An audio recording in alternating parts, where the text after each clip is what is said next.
So, when I got the Three Doctors, the other one that I felt I had to get was the 1983 20th anniversary of the show, The Five Doctors. This is an adventure set in the time of Peter Davison's Doctor, i.e. Doctor Number 5, and sees the first five sees well, to be honest, four of the first five Doctors come together.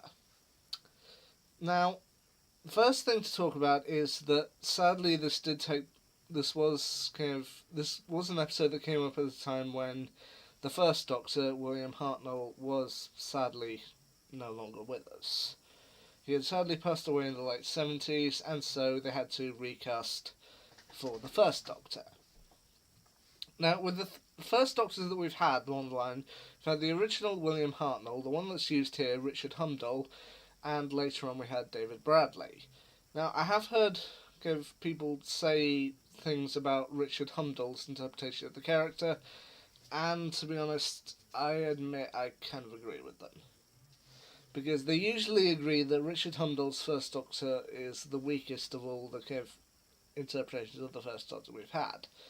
And looking at him, yeah, I can kind of see why. I mean, he doesn't do bad for an episode. I mean, the episode's fun, and the first Doctor is an integral part of it.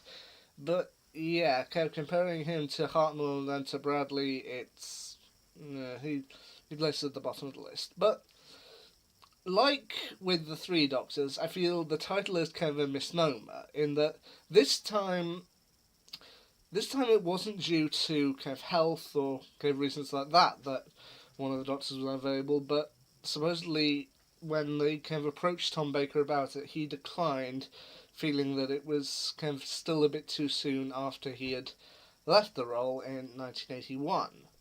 So, as a result of this, Tom Baker and his companion Romana, played by Lalla Ward, were only featured in archive footage and didn't take part in the actual story. The actual story sees the first, second, third, and fifth Doctors and their companions brought to Gallifrey in an area known as the Death Zone, where they're seemingly forced to fight against a variety of dangers in order to get to a tower which contains the tomb of Rassilon. Their companions being Susan Foreman, played by Caroline Ford, who's with the first Doctor. With the second Doctor, you've got the Brigadier, played once again by Nicholas Courtney. You've got Sarah Jane Smith, played by Elizabeth Sladen, who's at the point where she has technically left the Doctor, but is now paired with his third incarnation, even though she has apparently seen him change. So, yeah. And with fifth Doctor, you've got Tegan Javanka, played by Janet Fielding, and Vizsla Turlough, played by Mark Strickson. They also, while in there, the first Doctor encounters a Dalek, they encounter several Cybermen who have seemingly ended up in the Death Zone as well, and you've of course got the Master, played by Anthony Ainley, who has been sent in by the Time Lords to help the Doctor, even though he really doesn't want to. Now, I admit, my stuff with Elizabeth Sladen, I was when they showed her in the episode, I was happy she was there and thinking, okay, she's paired with the third Doctor for this adventure, so this might be when she was travelling with him. And then they showed K9. Now, K9 only shows up briefly in this storyline, but I then thought to myself, hang on a minute. We know, down the line, the Doctor does give K9 to Sarah Jane Smith. I mean, when he pops up in New Who, they pop up together. But then I thought to myself, yeah, but technically in the times of Classic Who, he didn't actually give her to him until after she'd left, and then... So I was a little bit confused as to where exactly in the timeline she was, but then when she met up with the third Doctor and said, yeah, but you changed, I saw you change into, yeah, let me guess, a curly-haired idiot? Yeah, something like that. I then thought to myself, oh, so this is after she left. Right, okay, I can deal with that. And to be honest, most of the episode, I feel it's okay. I mean, I kind of feel it's very 80s, in that in the 80s, every kind of storyline will be used once or twice by several different people. Watching it through first time, they're in the death zone. Other things have been brought there, such as a Dalek and the Cybermen and the Master.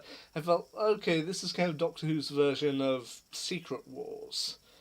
For those who don't know, Secret Wars was a storyline that would pop up in Marvel Comics in 1984. So weirdly, this was one that Doctor Who got to first, where all the characters are brought to a mysterious planet and are totally forced to fight amongst each other.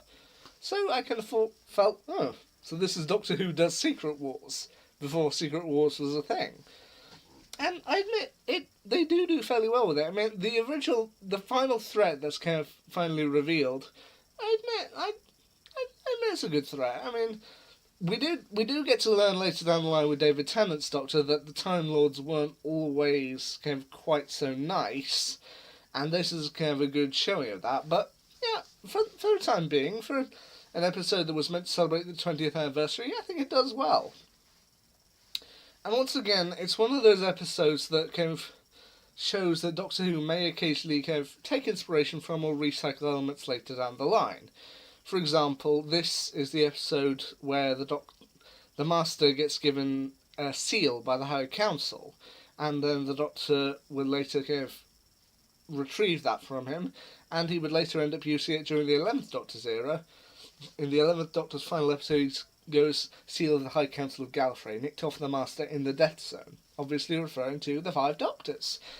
And kind of when, in the final kind of part of it, when kind of everyone's kind of saying goodbye, thank you for everything, it's been good to know you, one of the lines that Richard Humdall's Doctor gives to Peter Davison is, good to know my future is in safe hands, a line that David Tennant would later recycle when talking to Matt Smith's Doctor.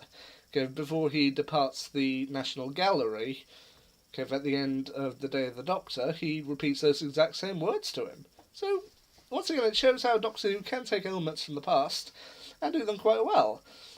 I do also like how they kind of incorporated Rassilon into it, Rassilon's tomb and the way it's ultimately sorted out. With his ring can gain immortality, and then, well, I won't give too much away, but the villain does it, and then the tomb speaks to the Doctors. And what are you? Do you seek immortality? Oh, no, we're fine.